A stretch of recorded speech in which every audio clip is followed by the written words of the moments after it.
200,000 gallons of seawater from the last two major flood events. Pretty amazing, right? Welcome to the historic Central Waterworks building. This turn-of-the-century building is now home to 200,000 gallons of seawater.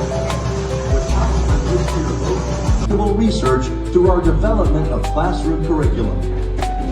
We hope that you have enjoyed our brief look into the exciting world of sharks. Continue on from here.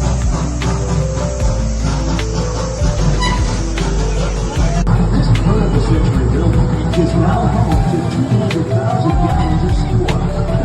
The ground in which we are located is approximately 70 feet long, and the aquarium is over 5 inches thick, supporting more than 700 tons of water directly over your head.